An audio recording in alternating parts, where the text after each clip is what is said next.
first season of the Traitors, Wilf used the befriend and betray strategy. Initially, it seemed like a really smart strategy, but at the end, he faltered at the final hurdle at the end game and he was banished.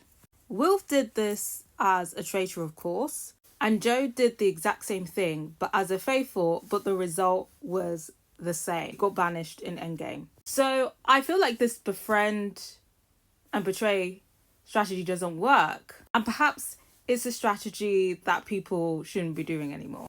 So yeah, the Traitors won this year. It was Alan. Who would have thought? The Faithfuls ended up losing to the Traitors this season, and I think it was all down to Joe. Although I think his strategy was smart, just like how I thought it was for Wilf, I think the method was always going to raise suspicion with Joe, because at least Wilf was doing that as a faithful. The backstabbing and the betraying was unknown, but Joe was going around amongst the faithfuls and the traitors, telling one person one thing, telling another person the other thing, and he just came across untrustworthy. Like, objectively, he was very untrustworthy. Yes, there was a method to his madness, but I just feel like he came on way too strong, and it kind of gave like dodgy salesman tactics. So personally, I can't fault Nick for getting suspicious of Joe, because his whole thing was, let me outsmart a traitor by behaving like one, but by behaving like one, you look like one. But can we put it all on Joe?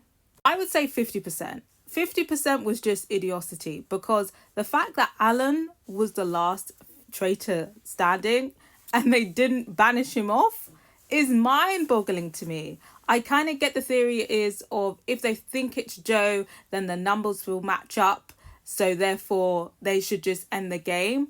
But they've all admitted to the fact that they can't really trust anyone. There's been 4 traitors before, so I just don't know why they didn't look at Alan. I think because they know each other, I think Alan's humour and unseriousness was disarming, because people probably thought he can't be this manipulative mastermind. I think that they just thought Alan Carr would be too dumb to pull this off, so they didn't vote for him. And I think that was their bad. I definitely wouldn't have ended the game with Alan, especially after he couldn't even say he was a faithful. And I think when they all had to look each other in the eye and say that they were faithfuls, I felt like that was really damning. I'm surprised he got away with that with David and Nick, simply because of numbers. I honestly thought if it was going to be a traitor win, it was going to be Kat as the last traitor standing. But she got done dirty by Joe. And at first, I was like, why are they going for Kat first? It would be better to get Alan out first. But ultimately, they came together to get Kat out.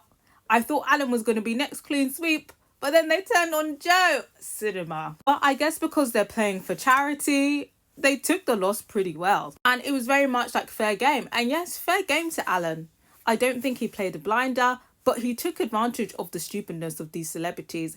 And like I said, just because they all know each other, I feel like the only one really taking it seriously was Joe, but his strategy was just not good. He was behaving too much like a shark, and he needed to tone it down a little bit, in my opinion. Again, with Kat, even though I was rooting for her, again, her round table etiquette is just not very strong. It felt like she was just basically shrugging her shoulders, and it just wasn't cutting it. At least with Alan, he would bring things to the table, and he actually brought good theories when he was like, Joe double-crossed me. He's been whispering about saying names to other people. I was like, okay, Alan, stop playing games. But yeah, it was definitely a good first season of the Celebrity Traitors. I'd be here for another one. Personally, I would like it if there was actual money on the table, like it is for the American version where they play with all the celebrities. But yeah, definitely a great season. But yeah, let me know what you thought of the finale. What went right? What went wrong? Where do you think the Faithfuls fumbled? Was it Joe? Was it their intuition? Do you think Alan played a blinder, or do you think it was pure luck? And who would you like to see in the next season? I've got to hear your thoughts, guys.